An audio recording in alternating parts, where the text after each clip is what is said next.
Je suis en compagnie d'Anne Aubin-Sicard, maire adjointe à La Roche-sur-Yon. Nous sommes ici à l'école Montjoie. Alors pourquoi était-ce important de désimperméabiliser et renaturer les cours d'école de la ville? Écoutez, on avait sur ces cours de vrais îlots de chaleur, donc un inconfort en période de forte température pour les enfants, et puis une école très imperméabilisée, ça empêche l'infiltration de l'eau dans les sols, et l'infiltration de l'eau dans les sols, c'est quelque chose d'important pour nos nappes phréatiques.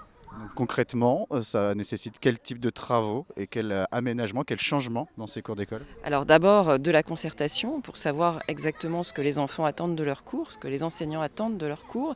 Et à partir de là, on a pu définir tout un programme qui s'est mis en place durant l'été dernier et les vacances de la Toussaint, qui a consisté à désimperméabiliser 40% de la surface de la cour, à renaturer, c'est-à-dire remettre de l'herbe, remettre des plantations. Et là, ce matin, eh bien, les plantations de 50 arbres débutent. Comment ont été choisies les premières écoles prioritaires entre guillemets pour être aménagées? Alors 15 groupes scolaires sur la ville, un diagnostic a été réalisé en 2022 qui a permis d'établir que 5 groupes scolaires étaient prioritaires avec une surface imperméabilisée particulièrement importante et l'école Montjoie en faisait partie. Et ça a été aussi l'occasion d'envisager un peu plus généralement, plus largement ces cours d'école, pas seulement sur l'aspect nature, mais aussi sur l'aspect égalité filles-garçons.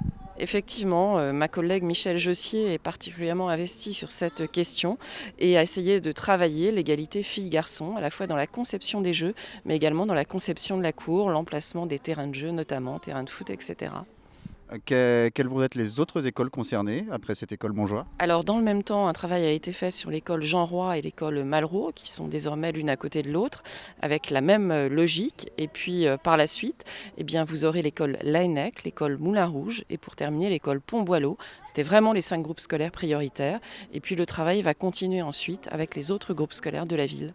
Merci beaucoup Anne Aubin-Sicard. Ce programme de renaturation et de désimperméabilisation des 5 écoles prioritaires de La Roche-sur-Yon va se terminer fin 2026.